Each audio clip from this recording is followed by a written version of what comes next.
Beginning for learning. आज हम करने वाले हैं हिंदी का टॉपिक छंद के प्रकार। छंद का क्या अर्थ होता है और उसके कौन कौन से अंग होते हैं उसके बारे में मैं पहले डिस्कस कर चुकी हूँ, तो इसलिए आप पहले वो वीडियो देखें, उसके बाद आपको जो है छंद के प्रकार समझ में आएंगे।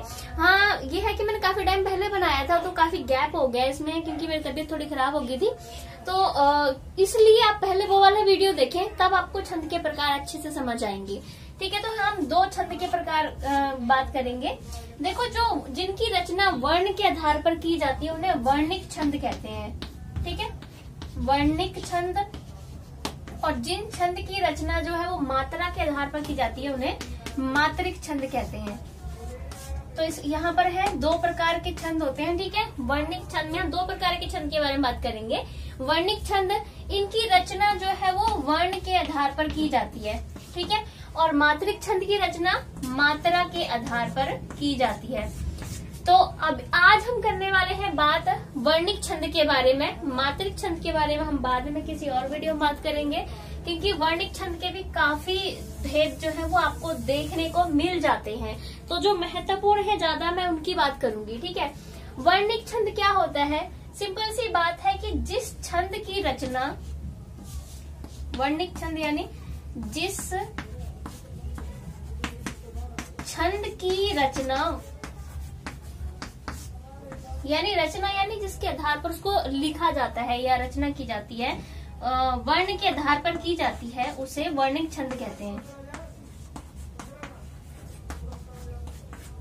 आधार पर की जाती है। तो सिंपल सी बात है, वर्णिक छंद वो है जिनकी रचना वर्ण के आधार पर की जाती है। वर्ण जैसे अगर मैं लिख रही हूँ, ये है कमल, है ना, तो कमल, इसमें तीन वर्ण हो गए ना, क म अल। तो ऐसे ही वर्ण के आधार पर जिन छंद की रचना की है तो उसे वर्णिक छंद कहते हैं। तो वर्णिक छंद क्या है? इनको आप वर्णिक छंद का इनको वृत्त छंद भी कह दिया जाता है। ठीक है, याद रखना आपने, वृत्त छंद भी कह दिया जाता है। तो अब हम लोग बात करने वाले हैं वर्णिक छंद के बारे में। वर्णिक छंद के प्रकार होते हैं कौन कौन से? ठीक है, वर्णिक छंद के प्रकार के बारे में पहले डिस्कस करते हैं। वैसे तो कॉमनली अगर मैं बात करूं तो तीन जो है प्रकार होते हैं, या मात्रिक छंद की बात करें या वर्णिक छंद की। एक तो होता है समवर्णिक छंद।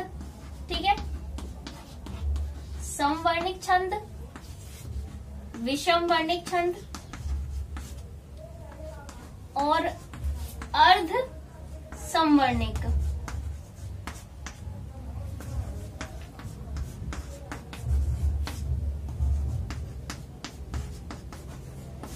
तीन प्रकार के छंद है, समवर्णिक छंद, विषम वर्णिक छंद और अर्ध समवर्णिक छंद। समवर्णिक छंद क्या होते हैं? जिसमें सारी जो चार चरण होते हैं ना, है ना, जैसे आपको मैंने पहले ही बताया कि छंद में चार चरण होते हैं, इस तरह से चार लाइनों में लिखा जाता है। तो समवर्णिक वो होता है जिसके चारों चरणों में समान वर्ण होते हैं। ठीक है, चारों चरणों में समान, यानी समान मात्रा होती है। ठीक है, समान वर्ण होते हैं। मतलब जैसे अगर पहली जो चरण है, अगर इसमें 20 वर्ण है तो इस दूसरे चरण में भी 20 होंगे, तीसरे में भी 20 होंगे और इस चौथे चरण में भी 20 होंगे। यानी चारों चरणों में जो वर्ण होते हैं वो समान होते हैं। ठीक है, विषम वर्णिक छंद जो है वो समवर्णिक का उल्टा है, कि इसके चारों चरणों में वर्णों की जो संख्या होती है वो समान नहीं होती है। ठीक है, समवर्णिक में होता है कि चारों चरणों में वर्णों की जो संख्या होती है वो समान होती है। विषम वर्णिक में होता है कि चारों चरणों में वर्णों की मात्रा समान नहीं होती है। अर्ध समवर्णिक में होता है कि जो पहला और जो तीसरी लाइन होती है, ठीक है, मतलब पहला और तीसरा जो चरण होता है और दूसरा और जो चौथा चरण होता है, इनमें मात्रा जो है वो जो वर्ण की संख्या होती है वो समान होती है। जैसे मैं समझाती हूँ आपको। जैसे मान लीजिए ये चार चरण हैं, ये ठीक है, चार चरण हो गए ये किसी भी छंद के। तो पहला चरण ये है और तीसरा चरण ये है, इन दोनों में वर्णों की संख्या समान होगी और दूसरे और चौथे चरण में वर्णों की संख्या समान होगी। अगर पहले में 20 वर्ण है तो तीसरे में भी 20 वर्ण ही होंगे। दूसरे में 22 वर्ण है तो चौथे में भी 22 वर्ण ही होंगे। यानी कि पहला और जो तीसरा है और दूसरा और जो चौथा है उसमें वर्णों की संख्या जो है वो समान होगी। ठीक है, तो ये हो गया वर्णिक छंद के प्रकार। अब इसमें जो बहुत ही महत्वपूर्ण और प्रमुख जो छंद आते हैं वर्णिक छंद में, हम उसकी बात करेंगे। ठीक है, जैसे सबसे पहले इसमें बहुत ही प्रसिद्ध एक छंद आता है सवैया छंद, उसके बारे में बात करेंगे। सवैया छंद क्या है? ठीक है, तो पहला हम छंद करने वाले हैं सवैया छंद। सवैया छंद क्या होता है?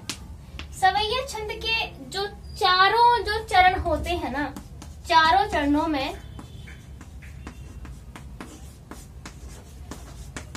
22 से 26 वर्ण होते हैं। ठीक है, 22 से 26 वर्ण होते हैं। ठीक है, सवैया छंद के चारों चरणों में 22 से 26 वर्ण होते हैं। और सवैया छंद में जो कई प्रकार के और भी छंद आते हैं जिनको अलग अलग नामों से जाना जाता है, यानी हम इसके आगे टाइप कह सकते हैं सवैया छंद के। ठीक है, जैसे कि एक आता है गत मयंद सवैया। ठीक है, और गत मयंद सवैया, क्रीट सवैया, और तीसरा है सुंदरी सवैया। ठीक है, तो सवैया छंद के 3 प्रकार, गत मयंद सवैया, क्रीट सवैया और सुंदरी सवैया। तो इनको भी समझ लेते हैं एक बारी कि ये क्या है। पहले गत मयंद सवैया समझेंगे हम। ये सवैया छंद के प्रकार हैं। ठीक है, तो सवैया छंद का जो पहला प्रकार है वो है गत मयंद सवैया। गत मयंद सवैया। गत मयंद सवैया क्या होता है? मैं ऊपर वाली ये डेफिनेशन साफ कर रही हूँ सवैया छंद की। गत मयंद सवैया में क्या होता है? इसके चारों चरणों में जो वर्ण होते हैं, कितने वर्ण होते हैं? चारों चरणों में 23 वर्ण होते हैं। ठीक है, यानी हर चरण में, प्रत्येक चरण हम कह सकते हैं। ठीक है, इसको मैं प्रत्येक चरण लिखूंगी तो ज्यादा आसानी से समझ में आएगा। यानी प्रत्येक चरण में जो है वो 23 वर्ण होते हैं। जैसे मैंने बोला कि 4 चरण होते हैं, तो हर चरण में 23 होंगे। ठीक है, 23 वर्ण होंगे हर चरण में, यानी प्रत्येक वर्ण में 23 वर्ण होते हैं। ठीक है, और जो पहले 7 जो है वो भगण होते हैं। ठीक है, मैंने आपको भगण सगण सब कुछ समझाया हुआ इससे पहले वीडियो में, तो आप पहले वो वीडियो देख लें। तो पहले 7 जो है वो भगण होते हैं और अंत में 2 गुरु होते हैं। ठीक है, अंत में 2 गुरु होते हैं। पहले 7 भगण होते हैं और अंत में 2 गुरु होते हैं, क्योंकि मैंने आपको बताया था कि जो गण होता है वो 3 वर्ण से बनेगा, है ना। गण तो 7 भगण है और ये भगण है। ठीक है, तो 7 21 हो जाएंगे और 2 गुरु, 2 21 22 और ये 23 हो गए। ठीक है, इस प्रकार से टोटल जो है वो 23 जो है इसमें वर्ण होते हैं। ठीक है, ये हो गया गत मयंद सवैया।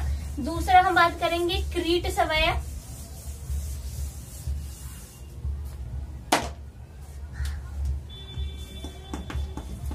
क्रीट सवैया,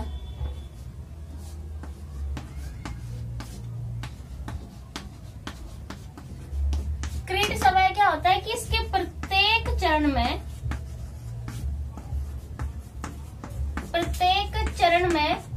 24 वर्ण होते हैं। ठीक है, 24 वर्ण होते हैं और जो 24 वर्ण होते हैं उसमें कितने होते हैं? 8 भगण होते हैं। मतलब 8 भगण होते हैं, क्योंकि 8 3 24, क्योंकि हर गण 3 का होता है ना, तो 8 3 24 यानी कितने हो गए? 24 वर्ण, तो 8 के 8 भगण होते हैं। ठीक है, ये हो गया समझ ली, तो बहुत ही आसान है। और उसके बाद हम नेक्स्ट करेंगे सुंदरी सवैया।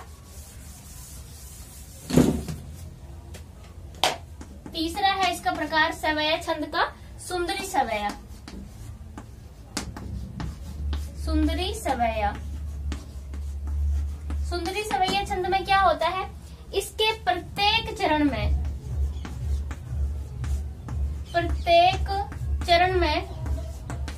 25 वर्ण होते हैं। ठीक है, 25 वर्ण होते हैं, जिसमें 8 सगण होते हैं। ठीक है, 8 सगण हो गए और एक जो है इसमें गुरु होता है। ठीक है, एक इसमें गुरु होता है।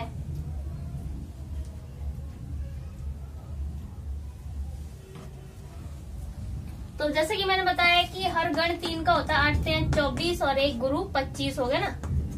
ठीक है, तो ये हो गया हमारा सवैया छंद का आखिरी जो प्रकार था, सुंदरी सवैया।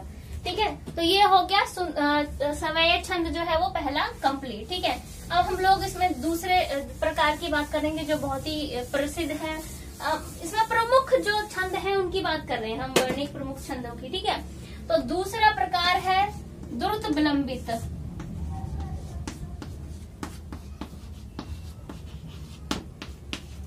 द्रुत विलंबित छंद।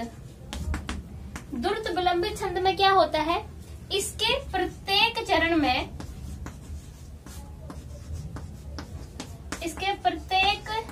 चरण में 12 वर्ण होते हैं। ठीक है, और क्रमशः याद रखना, क्रमशः कौन कौन से गण आते हैं, नंबर आते हैं, मैंने शॉर्ट में याद रखा है, यानी नगण आता है पहले, फिर मगन आता है, फिर भगन आता है, फिर रगन आता है।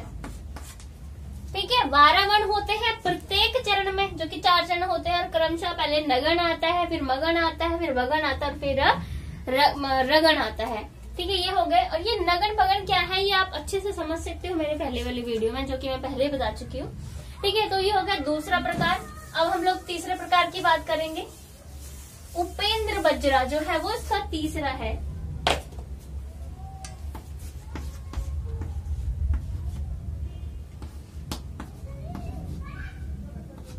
उपेंद्र बज्रा। ठीक है, उपेंद्र बज्रा, और इसके बाद मैं करवाऊंगी इंद्र बज्रा। बहुत मिलते जुलते हैं एक दूसरे से बिल्कुल। ठीक है, उपेंद्र बज्रा में क्या होता है कि इसके प्रत्येक चरण में 11 वर्ण होते हैं। ठीक है, 11 वर्ण होते हैं,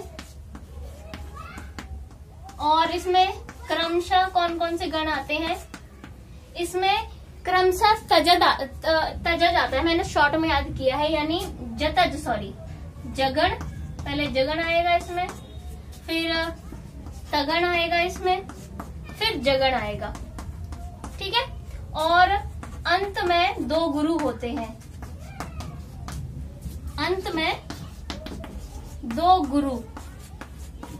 ठीक है, अंत में 2 गुरु होते हैं। एक बार फिर से रिपीट कर देती हूँ। उपेंद्र बज्रा का प्रत्येक चरण में 11 वर्ण होते हैं, क्रमशः जगण आता है, तगण आता है, फिर जगण आता है, और अंत में 2 गुरु होते हैं। ठीक है, ये हो गया उपेंद्र बज्रा। अब हम लोग करने वाले हैं इंद्र बज्रा, जो कि इससे काफी मिलता जुलता है, थोड़ा सा फर्क है। इंद्र बज्रा इसके प्रत्येक चरण में 11 वर्ण होते हैं, और इसमें क्रमशः थोड़ा सा यहाँ थोड़ा चेंज हो जाता है कि इसमें 2 जो है वो तगण आते हैं। ठीक है, तगण आता है, इसमें फिर से तगण आता है, फिर जगण आता है, और अंत में 2 गुरु होते हैं। ठीक है, तो इंद्र बज्रा और उपेंद्र बज्रा जो है मिलते जुलते हैं। ऐसा है कि आपको याद करने में भी बहुत तकलीफ नहीं होगी, बस 11 वर्ण होते हैं, और इतना सा फर्क है कि इसमें 2 जगण आ रहे थे,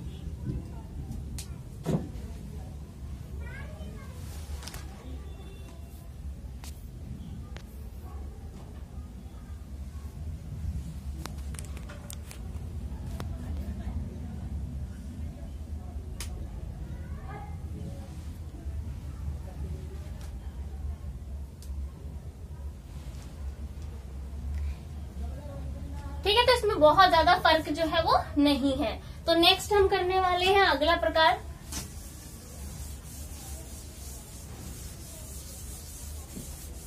चार हो गए हमारे। ठीक है, अब हम लोग करेंगे लावनी छंद, पांचवा। लावनी छंद और राधिका छंद भी एक जैसे हैं, मतलब बहुत ही मिलते जुलते हैं। ठीक है, इसके प्रत्येक चरण में 22 वर्ण होते हैं। ठीक है, 22 वर्ण होते हैं। अंत में लघु होता है, इतना याद रखना कि इसके अंत में गुरु नहीं, इसके अंत में लघु आता है हमेशा ही। ठीक है, और ये तो हो गया लावनी छंद। और उसके बाद हम लोग करेंगे राधिका छंद, भी जो है इसे मिलता जुलता ही है लावनी छंद से। राधिका छंद, ठीक है, राधिका छंद के भी प्रत्येक चरण में जो है वो इसमें क्या होता है कि 22 वर्ण होते हैं, लेकिन इसमें थोड़ा सा फर्क होता है। 22 वर्ण होते हैं, लेकिन इसमें क्या होता है कि 13 और 9 पर विराम होता है। मैं अभी समझाती हूँ, 13 और 9 पर विराम होता है क्या मतलब क्या है। ठीक है, 13 और 9 पे विराम होता है। जैसे मान लीजिए 4 चरण होते हैं ना, 4 चरण होते हैं, तो अगर आपने देखा होगा कि कुछ लिखा हुआ होता है, फिर उसके बाद यहाँ कॉमा होता है, फिर कुछ लिखा होता है, देन जो भी आगे फुल स्टॉप होता है ना। तो यहाँ ये 13 और 9 पे विराम का मतलब है कि यहाँ 13 वर्ण आ जाएंगे और यहाँ 9 वर्ण हो जाएंगे, ये है इसका मतलब। ठीक है, 13 और 9 पर, तो यानी हर चरण में तो 22 वर्ण तो होंगे ही, लेकिन पहले 13 वर्ण आएंगे, फिर ऐसे विराम आएगा, बीच में जो है कॉमा आएगा। ठीक है, उसके बाद जो है वो फिर से 9 वर्ण आएंगे। तो ये हो गया राधिका छंद। अब हम लोग अगला करने वाले हैं 7th, वियोगनी छंद। त्रिटक कर लेते हैं, त्रिटक छंद। त्रिटक छंद में क्या होता है कि इसके प्रत्येक वर्ण में, प्रत्येक चरण में 22 की जगह 12 वर्ण हो जाते हैं। ठीक है, 12 वर्ण होते हैं, और एक और अंतर आता है कि इसमें 4 सगण होते हैं। ठीक है, प्रत्येक चरण में 12 वर्ण होते हैं और इसमें 4 सगण होते हैं। ये हो गया त्रिटक छंद। उसके बाद है हमारा वियोगनी छंद।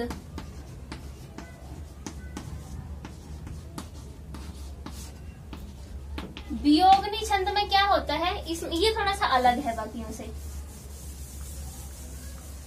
इसके क्या होता है कि इसके जो सम जो चरण होते हैं ना, सम चरण, मैं भी समझाती हूँ कौन से होते हैं सम चरण। सम चरण में 11-11 वर्ण होते हैं। ठीक है, और विषम चरण में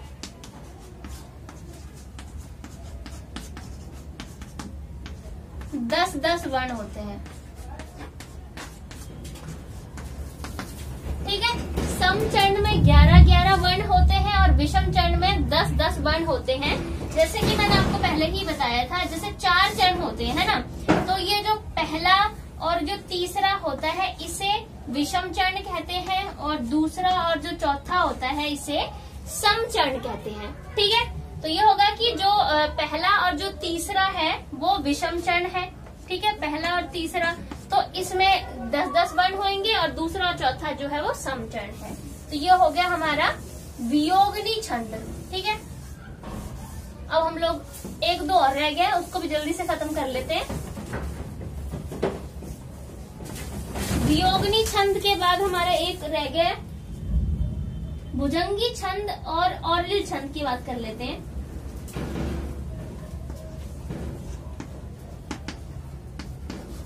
भुजंगी छंद,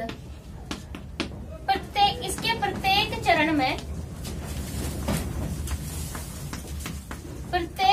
में 12 वर्ण होते हैं।